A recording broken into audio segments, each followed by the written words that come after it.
The silence is the first thing that tells me something is wrong. Not the absence of sound. The wrong kind of quiet, the kind that settles where something should be. She promised she would text. She had laughed when I offered the jet.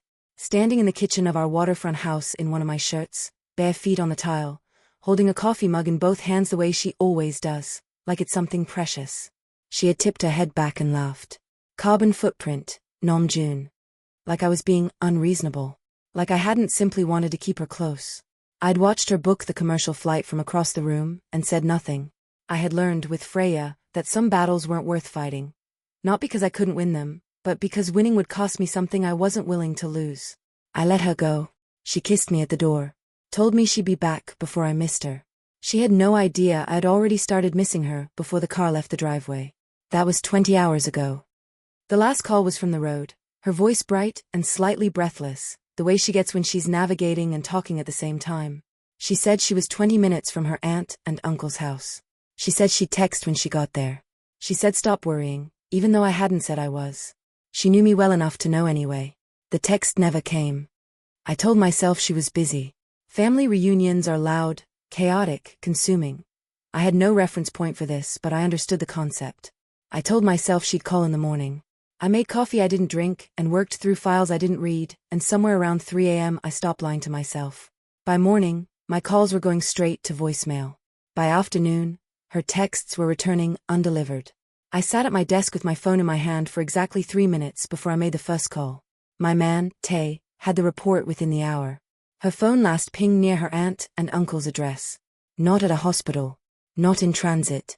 There. Stationary. And then nothing. Gone dark.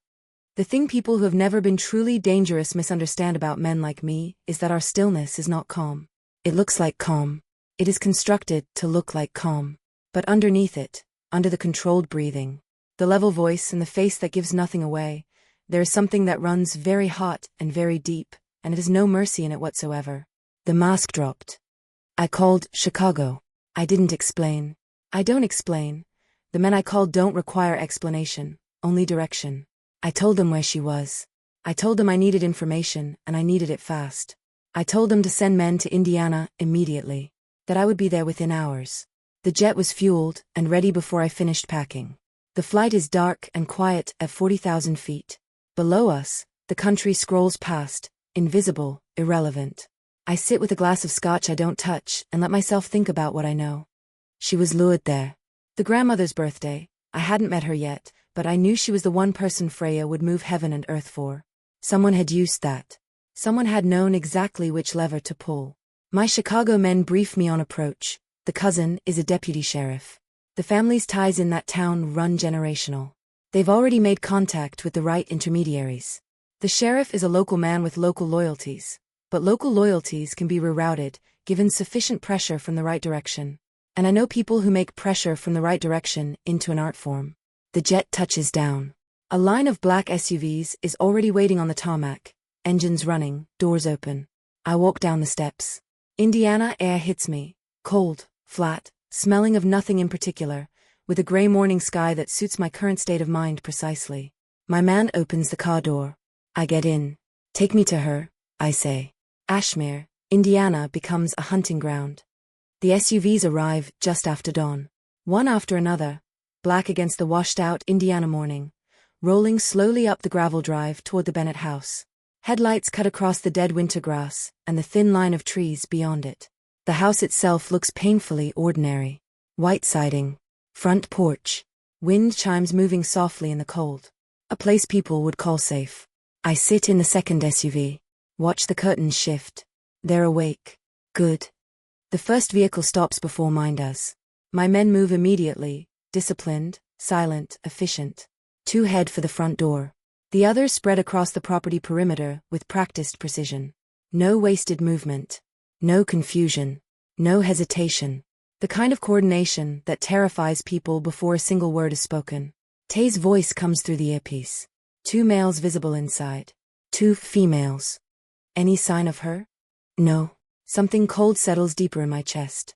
The front door opens before my vehicle fully stops moving. Interesting. That means panic has already set in. I step out onto the gravel. Indiana air hits cold in the lungs. The sky is gray enough to flatten everything beneath it.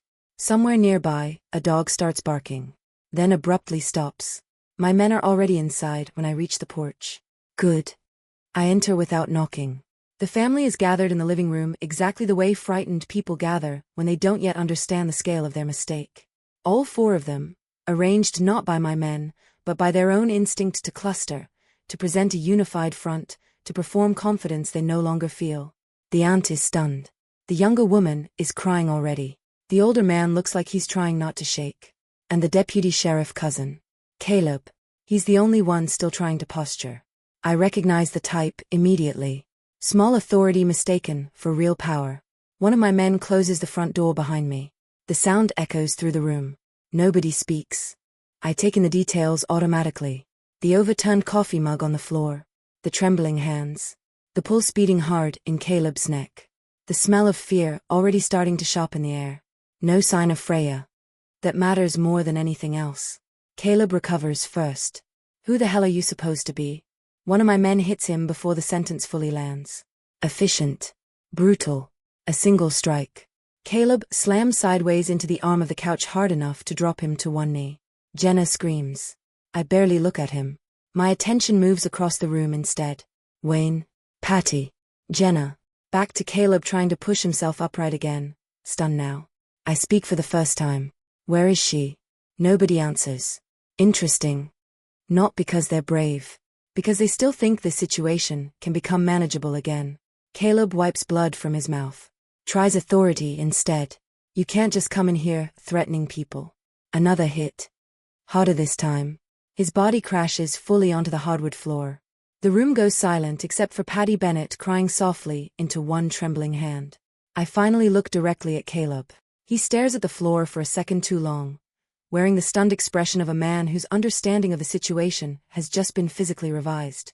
I'm going to ask again, I say quietly. His breathing turns uneven. And you should choose your next words very carefully before you answer this time. Outside, more SUV doors close. Footsteps move around the perimeter of the house. The family hears it. They understand now. This isn't one angry boyfriend arriving alone. This is infrastructure. Reach. Organization. I take one slow step further into the room. She has been missing for 22 hours. I say. Nobody moves. Her phone stopped here. Another step. People from 3 states are awake because of you. Wayne Bennett's composure finally cracks. Patty starts crying openly now. We didn't hurt her. I ignore her. My gaze settles on Caleb again. You're the deputy sheriff. Not a question. His throat moves once. And yet there is no missing persons report. Silence. The kind that confirms guilt more effectively than confession ever could. Interesting. Very interesting. Because now I know this was coordinated. Not emotional panic. Not family dysfunction. Deliberate. Something hot. Merciless shifts beneath my ribs. I think about Freya calling me from the road. Laughing softly. Telling me not to worry. I think about her phone going dark. Then I look at the people responsible. And for the first time in years, controlling my temper requires actual effort. You thought being local would protect you, I say softly. Wayne breaks first. Not Caleb. Not the aunt. Wayne. She's downstairs. Everything inside me goes still. Not calm. Focus. Downstairs where? His eyes flick once toward the basement door. The basement. The room changes. My men straighten subtly behind me. Patty starts sobbing harder. Caleb finally looks afraid. Actually afraid. I look at the hallway. At the door at the end of it. And suddenly all I can think about is Freya. Alone. Trapped. Waiting. While these people sat upstairs convincing themselves they were justified. Something dangerous presses hard against the inside of my control. Patty says something else. Excuses. Explanations. I don't hear any of it. I keep looking at the basement door. Then I say, very quietly, open it. Nobody moves. One of my men steps forward immediately. Wayne nearly stumbles trying to stop him. Please wait, don't, I'll open it right now. His hand shakes so badly, he drops the keys trying to grab them from his pocket. I watch him silently. And every person in the room understands the same thing at once. If that basement door opens, and she is harmed, nothing in this house is surviving what happens next.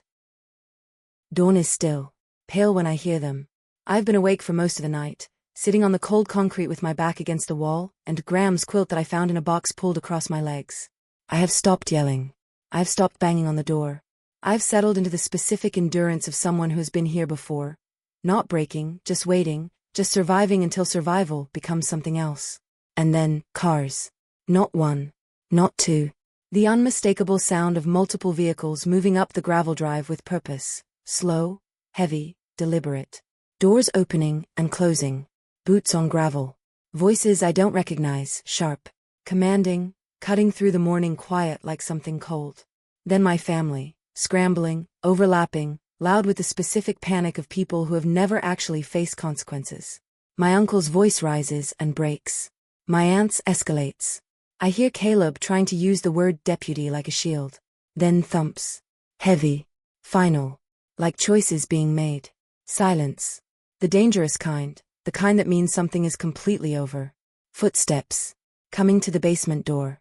My uncle's voice, cracked and small. Please wait. Don't. I'll open it right now. Keys fumble against the lock. Metal scrapes. The whole sequence takes about 4 seconds. Each one is its own small eternity. The door swings open. The light comes first, gray morning pouring in, and I have to raise my hand against it. Then the silhouette in the doorway. My heart does something complicated and overwhelming before my eyes have even adjusted. Nam-jun. He is still in his travel clothes. Black. All black, and there is nothing disheveled about him. No sign of the night he must have spent, except for the tension locked into his jaw, the expression of a man holding himself together by force alone. His eyes find me in the dark, sweep down to the floor, my legs, my face. Something crosses his expression so fast it's almost nothing. Almost. I try to stand. My legs simply refuse. 2 days of cold concrete and no food and fear and exhaustion, and my body picks this exact moment to cash in every debt at once. I grab for the wall. Miss, and then he is already crouching in front of me. Moving fast and quiet the way he always moves, and his hands are on my face. Both of them, cupping my jaw, his thumbs finding my cheekbones. Gwen-chan, huh? Are you okay? I have refused to cry. I refused to give them the satisfaction. I refused to break where they could see it, and I held on to that refusal like a rope in dark water. But his voice saying those words, in that tone. The one he uses only with me, that nobody else gets, the one that sounds nothing like the man the rest of the world is afraid of, completely dismantles me. The tears fall before I can stop them. Hours of held breath, just gone. He pulls me into his chest. One hand on my back, steady and unshakable, grounding me to something solid. He doesn't speak. He just holds me with the full weight of someone who has arrived. Intends to stay, and I breathe him in. Clean fabric in him. And slowly, slowly, my heartbeat stops trying to escape my ribcage. When I can breathe evenly again, he helps me to my feet. Upstairs is a reckoning. They are kneeling in a straight line. All 4 of them. Uncle Wayne, Aunt Patty, Caleb, Jenna, on the living room floor, and the sight of it is so unexpected that I stop walking. My uncle and Caleb are the damaged ones. Bruised jaws, swollen eyes. I remember the thumps I heard before the door opened. I don't ask. 8 men in black stand against the walls with the stillness of people who are very good at being exactly where they're supposed to be. Through the front windows I can see SUVs packed in the driveway. More men outside, moving in organized patterns. He didn't come alone. He came with an army. My family looks at me, and I watch it happen, in real time, the recalibration. Andy had told them, dangerous criminal. Whatever image that had produced in their minds, some street-level threat, something they thought a deputy cousin, a small-town sheriff could manage. It is dissolving now, replaced by the reality of the man standing behind me, and the men he brought, and the fact that nobody in this house tried to stop any of it. Andy had severely underestimated who Nam-jun was. My aunt's voice shakes.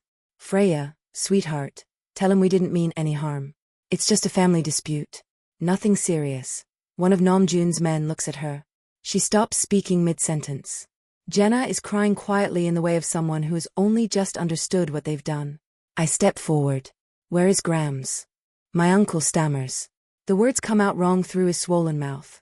Something about her health declining, about Bluehurst home, about a place Andy helped arrange, about money that changed hands. I hear it in pieces. Each piece lands like a stone. I look at the room. At the house my parents built. At the people who moved into it to help, who turned it into something else entirely. The only reason I let you move in here, I say, was because you said you would look after me and Grams. Now I'm gone, and she's in a home. I breathe. I want you to leave. This is my parents' house. My aunt starts to splutter. Nam-jun speaks, and the room goes completely still. His voice is quiet. It is always quiet. That's the thing about him. He never raises it, never needs to. The quieter he gets, the more the air in a room tightens around the sound. You crossed a line when you hurt her, he says. There will be consequences. Caleb panics. Makes a threat about his badge, about what you can and can't do to a deputy. Nam-jun glances at one of his men. A look that contains an entire instruction. The man reaches inside his jacket. Tires screech outside. Voices. Then the front door opens. Sheriff Bailey steps inside, hat in hand, 2 deputies behind him. The reaction from my family is immediate. Relief. Pure, overwhelming relief. The kind of wild, desperate relief drowning people feel when they spot a rope. Aunt Patty practically sobs. Sheriff Bailey. Thank God, arrest them, they broke in, they assaulted us. Caleb straightens too quickly, wiping blood from his mouth like he's trying to pull authority back around himself. You need to arrest them right now. Sheriff Bailey doesn't even look at Nam-jun. Not once. He looks directly at Caleb. His voice is flat. Official. Done. Caleb Bennett. Patty Bennett. Jenna Bennett. Wayne Bennett. The room stills. You're under arrest for false imprisonment and related charges. The relief drains out of them like blood. My aunt actually laughs once in disbelief. What? The deputies move forward. Caleb stares at him, stunned. What? No, Sheriff, they're trespassing. They attacked us. Sheriff Bailey sighs. Son, I'm going to need your badge. Your weapon. Caleb freezes. Aunt Patty gasps. Uncle Wayne sways like he might faint. The deputies move in, fast. Efficient, cuffing them one by one. Auntie Patty starts crying. Jenna is shaking. Caleb tries to protest again, but the deputy twists his arm just enough to shut him up. I slip away while the handcuffs click into place. I need to see Grams's room. It's a game room now. Pool table where her bed used to be. A flat screen where her photographs hung. I stand in the doorway for a moment, then get to my knees. Find the loose floorboard near the window. The one she showed me when I was 12, pressed a finger to her lips, and said this is for things that matter. The box is still there. Dusty. Undisturbed. Exactly where Grams hid it for me years ago after Jenna and Caleb destroyed too many things I loved. I hold it tightly against my chest and turn toward the hallway just as Caleb's voice rises downstairs. Garson. 1 minute. Please. Then I hear voices. Caleb's room. I stop immediately. What's going on? Caleb is saying, panic bleeding through the anger now. You said you had my back. Sheriff Bailey answers in a lower voice. I do have your back. Then why are we being arrested? A pause. Then Bailey says quietly, because this is above me. Silence stretches for a second. Then Caleb again, sharper this time. What does that even mean? I got calls from higher-ups about an abduction in my town, Bailey says. And then Ned Riley called me personally. The room goes completely quiet after that. Even I know what that means. Ned Riley is the kind of name people lower their voices to say. The kind of man who exists at the very top edge of local power, above deputies, above judges, above most people in this county entirely. Caleb sounds stunned. Ned? He never deals with this stuff himself. His sons handle everything. Exactly, Bailey says tiredly. That's why I'm trying to explain to you how serious this is. Something creaks softly inside the room. Furniture shifting. Footsteps pacing once across the floorboards. Then, you pissed off someone important, Caleb. Someone with reach on both sides. And now everybody wants distance from this. I can't go to jail, Caleb says immediately. You have to help me. I know things too, things about the Riley business. Stop talking. Bailey's voice turns sharp enough to cut through the wall. You don't know who's listening right now. Silence. Then quieter. You're on your own, son. Face this quietly, and maybe it blows over. Another long pause. Then Caleb asks the question I already know matters. What about Andy Woodville? The Woodvilles can help fix this. Bailey lets out one tired laugh. Andy skipped town, he says. There's a warrant out for him in Miami already. Drugging charges. Evading arrest. If they find him, he'll be extradited immediately. Caleb says nothing. Bailey continues. The Woodvilles are calling in favors. Nobody's budging. The silence that follows feels different now. Final. Caleb finally exhales shakily. So we're really done. Sheriff Bailey doesn't answer right away. Then, it appears so. Footsteps move toward the door. I step back instinctively, just as both men walk into the hallway together. Caleb's face has changed. Not angry anymore. Terrified. I step out of the room when they leave, the box in both hands. I find Nam-jun in the hallway. He looks at the box. Then at my face. He doesn't say anything. He just puts his hand on my back. Walks me out of the house. I want to see Grams immediately. He studies me.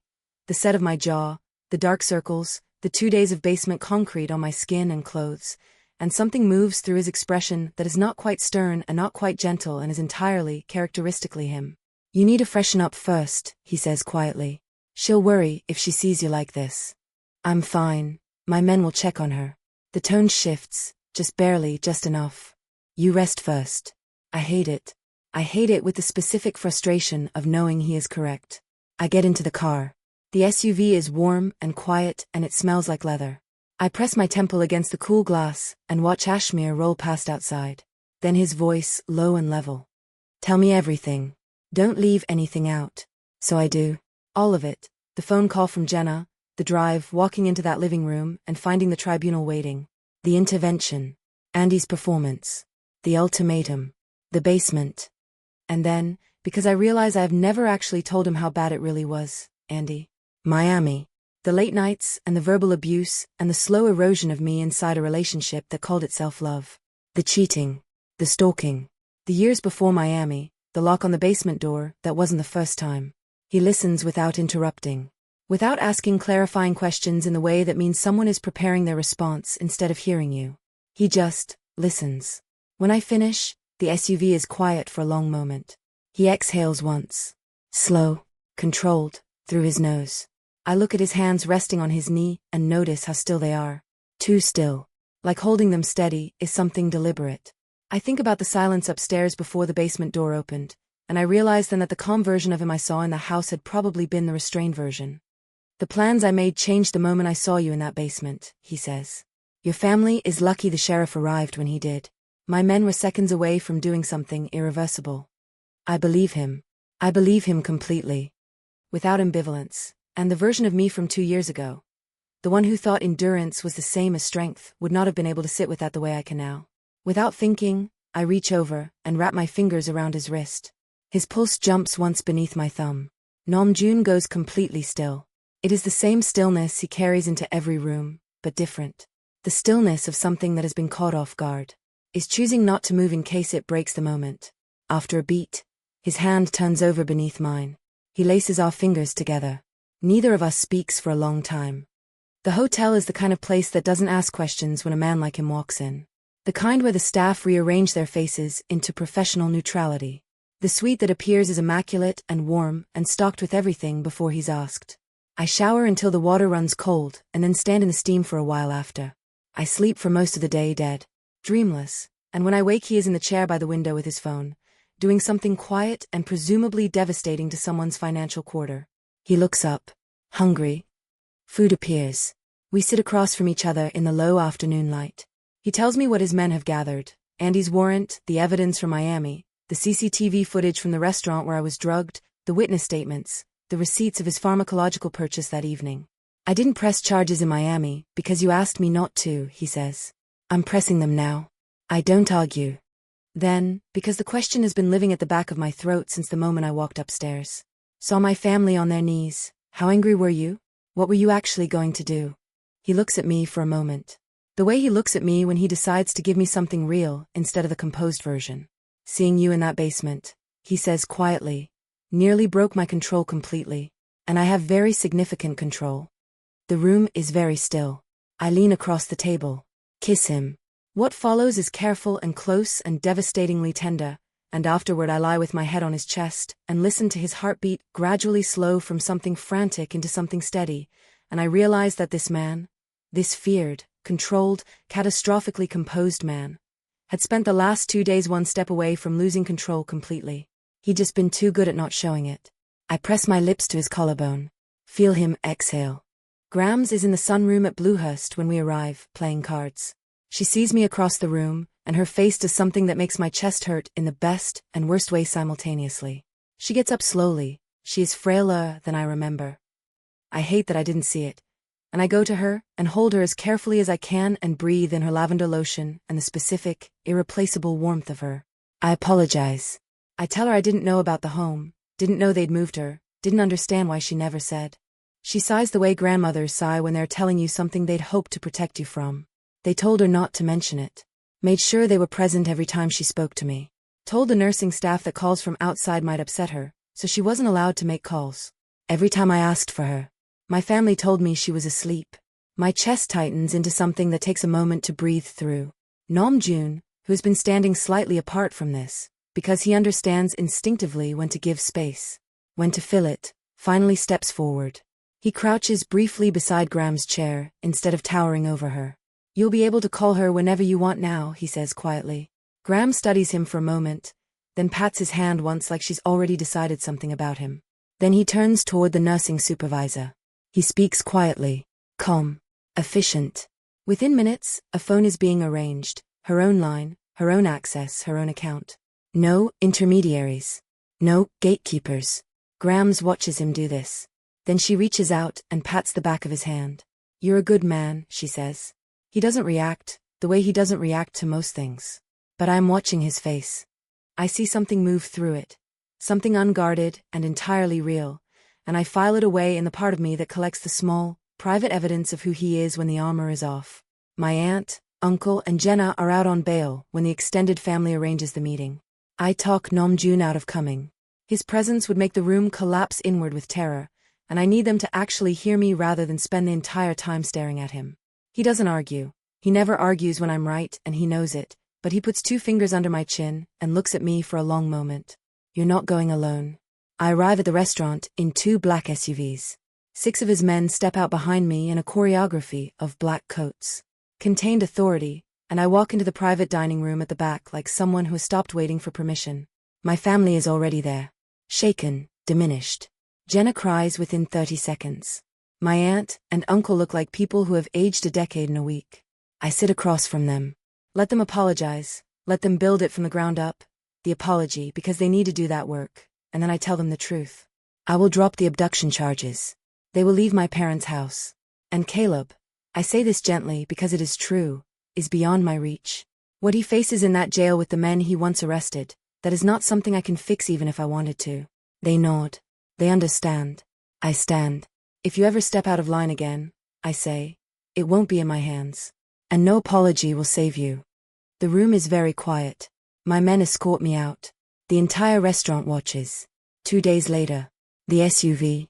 Airport bound, the box of keepsakes on my lap. Ashmere passing outside the windows. The diner where Grams used to take me. The park where I learned to ride a bike. The creek I used to sneak off to when the house felt too small. I don't realize I'm miserable until he says my name. Tell me what's on your mind. I try to hold it together. The words come out anyway. Grams, the house, all of it, the years of it, the way leaving still feels like abandoning something I can't name. Nam-jun leans forward. Taps the partition. Turn around. The SUV immediately slows. We're going back. I blink. Why? He turns to me. In the low light of the car, with that face, the kind that makes you feel simultaneously chosen and undone just for being looked at, he says, you're not ready to leave. You're upset. So we're staying. I stare at him. As much as I want you home in Miami, he continues in that quiet, certain way, I can spare time here. My business does what I tell it. Your work will survive. I'll have Minesio take care of it. My eyes fill. I lean forward. I hug him, a soft, overwhelmed, grateful hug, my face against the side of his neck and my arms as far around him as they'll go. He holds me back, steady, warm, and I press a kiss to his jaw and feel him turn his face slightly toward mine. The driver turns the car around. Ashmere isn't a place I'm trapped in anymore. It's a place I'm choosing to stay in. With him. He rents a private estate outside town. The kind of property locals slow down to look at from the road. Then drive past quickly, as though looking too long might cost them something. His men rotate with military precision. The driveway stays staffed. The perimeter stays walked. The town notices. Of course it does. This is Ashmere, not Miami. A man like Nam-jun cannot quietly exist in a small town any more than a lighthouse can quietly exist in a field. But I stopped noticing the whispers after the first few days, because I am too busy having something I have never had before, time. Real, unrushed, unheld breath time with Grams. We play cards at Bluehurst until the nurses have to gently remind us about visiting hours. We sit in the sunroom. She tells me things she has been saving, stories about my mother at my age, stories about my father, small precious things I thought I'd lost when they died. And with Nam-jun, Ashmere does something to us that Miami didn't. Miami was heat. Intensity. The charged, electric thing of two people discovering each other against a backdrop of fast nights and close calls. Ashmere is something quieter. I take him to the diner with the pie, and he eats 2 slices without commenting, which is the highest praise he is capable of. I take him to the bookstore that still smells like dust, old paper and warm wood, and he stands in the history section for 20 minutes, reading, and somehow fits into the space between the shelves in a way that a man of his particular physicality should not be able to. The nights are different here. Slower. In Miami, wanting each other had always felt sharp-edged, stolen kisses in elevators, his hand low against my back in crowded restaurants, tension stretched so tight between us it sometimes felt impossible to breathe around it. Ashmere changes us. Or maybe it just strips everything else away. The rain starts just after midnight. I'm standing at the bathroom sink washing my face when Nam-jun walks in behind me, wearing dark sweatpants and nothing else, hair still damp from his shower. He stops when he sees me wearing one of his shirts. His expression shifts instantly. Not surprise. Recognition. Like this, me barefoot in his clothes in the middle of nowhere, does something dangerous to his self-control. You steal an alarming amount of my clothing, he says quietly. I catch his eyes in the mirror. You own an alarming amount of clothing. That almost smile appears again. Small. Rare. Then he walks toward me slowly. No urgency. That's the difference now. Miami was urgency. This isn't. His hands settle at my waist, warm beneath the oversized shirt. When he kisses me, it's slow enough that I feel every second of restraint inside it. Not consuming. Savoring. My fingers slide into his damp hair instinctively, and he exhales softly against my mouth like the contact itself affects him more than he wants it to. You know, I murmur between kisses, for someone the entire county is terrified of. His mouth brushes my jaw. Yes. You're very clingy. A low sound of amusement vibrates against my skin. Then his hands tighten slightly at my waist. Suddenly, I'm lifted effortlessly onto the bathroom counter. The breath leaves me in a surprised laugh. There she is, he murmurs softly against my mouth. Who? The woman who laughs at me. My chest tightens painfully at the tenderness hidden inside that answer. And maybe that's the moment everything shifts completely, because nothing between us feels casual anymore. The kiss deepens slowly. By the time we make it to the bedroom, the rain is still falling outside. There is no fear anywhere inside me when he touches me. Only warmth. Only trust. Only him. Afterward, I'm lying half across his chest beneath impossibly soft sheets while rain moves quietly against the estate windows. Nam-jun's fingers trace slow patterns against my bare spine. Unthinking. Possessive in the gentlest possible way. I tilt my head up to look at him. You know what the terrifying part is? His eyes stay on mine. What? I think my grandmother likes you more than me. That rare laugh leaves him again. Quiet, rough, real. I realize I would survive hearing that sound for the rest of my life. Ned Riley arrives in the second week. I know the name. Everyone in this county knows the name. The Woodvilles, people always said, owned half the town. The Rileys owned 90% of the county. The Riley boys ran things. But Ned himself was a recluse. A man who conducted his business from a mansion at the edge of the county, like a monarch who'd simply decided court was beneath him.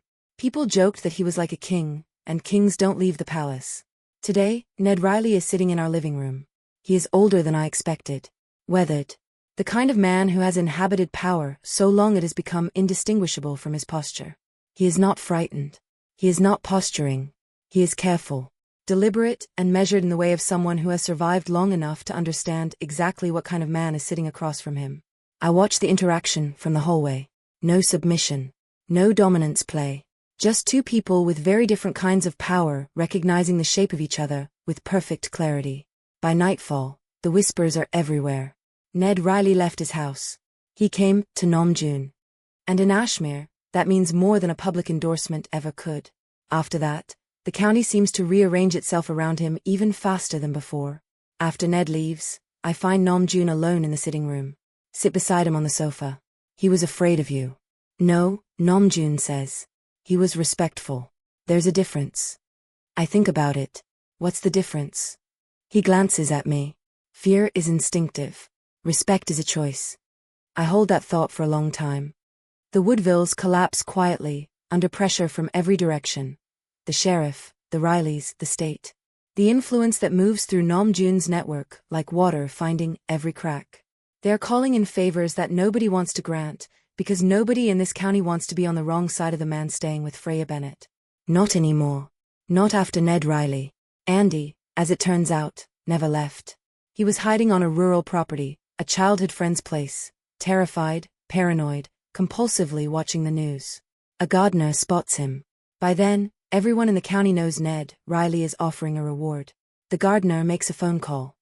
There is no drama. No chase. No escape attempt. Just inevitability, arriving in an SUV at the end of a driveway. I am at the estate with Nam-jun when they bring Andy in. The cars arrive. The men get out and Andy is in the middle of them. He is bruised, disheveled, and his eyes are moving too fast, the way the eyes of a man move when fear has been running his nervous system for long enough to exhaust it. Then he sees Nam-jun, and something inside him simply breaks. I can see it happen, like a structure giving way. Ned Riley steps forward with the gravity of a man delivering something distasteful, but necessary. Thought this belonged to you. Ned doesn't wait for thanks. He turns and walks back toward the SUVs, his men following immediately behind him. Then it's just us. Nam-jun looks at Andy the way he looks at things that have caused him minor inconvenience. Without heat, without drama, with the detached calm of a man deciding whether something is worth his attention at all. Then he looks at me. Whatever you want to happen, he says, will happen. No questions asked. Andy drops to his knees. He is crying, begging in the stumbling, breathless way of someone who has finally been confronted with the distance between what he did and what he told himself about it. I let him finish. Then I tell him exactly what he did to me. All of it, the precise, unembellished truth of what it felt like to be small and afraid inside a relationship that called itself love. The way he used my gratitude as a leash. The verbal dismantling. The entitlement. The cheating. The stalking. The dinner and the drug, and waking up in a hospital room, not knowing what had been done to me while I was unconscious. I don't raise my voice. I don't cry. I hold every word steady. I watch them land. And for the first time. Not because he has changed, because he hasn't, but because consequences have finally arrived and they are wearing a face he recognizes. Andy looks genuinely horrified by himself. I want the law to take its course, I say. Nam-jun nods once. Then he steps toward Andy slowly, with the complete, unhurried control of a man who has all the time in the world. Do you remember what I told you would happen if you ever touched her again? Andy nods immediately. Shaking now. Nam-jun crouches in front of him. Not to comfort. Not to threaten dramatically. Just to make sure Andy hears every word clearly. When your trial is over, he says quietly, and they transfer you to Miami Metro Correctional, there will already be people waiting for you there. Andy's face drains instantly. Nam-jun's expression never changes. Men who take a particular interest in cowards who drug women. Andy makes a broken sound in the back of his throat. I won't survive that. You misunderstand. Nam-jun says calmly. I already made the calls. Andy goes completely still after that. I stare at Nam-jun. The stillness of him. The control, the terrifying composure of a man who has done everything he needed to do. Feels nothing dramatic about it, and I'm not frightened. I see the power. I see what his restraint actually costs and what it actually means. I see that every single thing he has done in the last couple of weeks, all of it was for me. Andy is taken out in chains. The Woodvilles disappear from public view within days. Ashmere slowly, carefully, exhales. Grams hugs me for a long time on the morning we leave. She holds my face in her hands. Looks at me the way she always has. Like I am exactly enough, like I always was, like the years of being made to feel like a burden were a lie she always knew was a lie. She tells me to live my life. She tells me she's proud. She tells me she's safe. Happy, and exactly where she wants to be, and to stop worrying about her, and start worrying about being happy instead. Then she looks at Nam-jun over my shoulder. He meets her eyes. Something passes between them that I am not entirely part of, and she nods once, and he dips his head in something that, from him, functions as a bow. We drive to the airport under a pale Indiana sky, and I hold the box of keepsakes on my lap. I do not look back. Not running. Not escaping. Leaving on our own terms. It's been 6 months since Ashmere. The waterfront estate glows gold in the evening light. I'm standing at the kitchen counter with a glass of wine, soft music drifting in from the living room. Ocean air moving through the open glass doors. The house is quiet in the way homes only become quiet after you finally feel safe inside them. Andy Woodville took a plea deal. The evidence was overwhelming. CCTV footage, toxicology reports, witness statements. The trail Nam-jun's people had quietly built long before I even knew they were building it. The drugging charges stuck. The fleeing charges stuck. The Woodville stopped speaking publicly sometime around the second week of coverage. Disappeared from the social landscape almost immediately afterward. Back in Ashmere, people still lower their voices when Nam-jun's name comes up. But it feels different now. Less fear. More understanding. Like the town finally realized there are some people in this world you survive by respecting from a distance. And nobody touches Freya Bennett anymore. I visit every few weeks, and sometimes Nam-jun comes with me. The staff at Bluehurst have stopped reacting to the security teams and black SUVs. They just smile, move furniture if necessary, and make sure Grams has her favorite tea ready before we arrive. Last month she beat him at gin rummy. He paid her $50 with the expression of a man who has never previously lost anything and is not sure how to feel about it. I laughed for approximately 4 minutes. He filed it away with the small, private accumulation of things he pretends not to treasure. Treasures completely. Now he comes in from the terrace with a folder in his hand, and something in his expression is different. Quiet in a way that means he's been thinking about something for a while. He sits beside me on the sofa and sets the folder on the coffee table. Open it. Inside is a transfer of ownership document. The property, Bluehurst Home, Ashmere, Indiana. The new owner, routed quietly through layers of holding companies Nam-jun controls, restructured over the last 3 months, without anyone making a fuss about it. I stare at it. Then at him. You bought the care home. I did. And you're giving it to me. The previous management is still running it. Nothing changes operationally. But any decision that touches your grandmother's life, her room, her care, her access, her privacy, goes through you. No intermediaries. No gatekeepers. I look at the document for a long time. The signature line. The date. My name already printed at the top.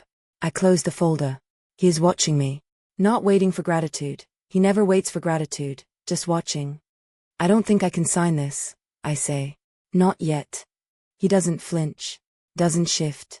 Doesn't recalculate or reposition or produce the slight pressure that would tell me I've disappointed him. He simply takes the folder back and places it in my hands. Then don't. Keep it. Sign it when you're ready. Or never. He holds my gaze. It's still yours.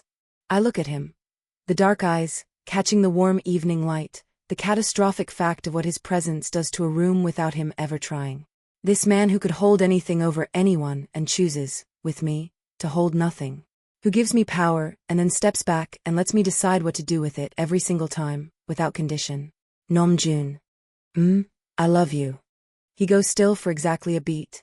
The same stillness that means something has reached him. Then his arm comes around my shoulders, and he pulls me into his side. Outside, Miami shimmers and breathes in the warm evening dark. The water catches the last of the light. Throws it back in pieces, gold and shifting, the way beautiful things do when they have nothing left to prove. He presses his lips to the top of my head. I know, he says quietly. Then, after a moment, I love you too. Simple. Certain. Like something he decided once and never intends to revisit. And from him, I know exactly what that means.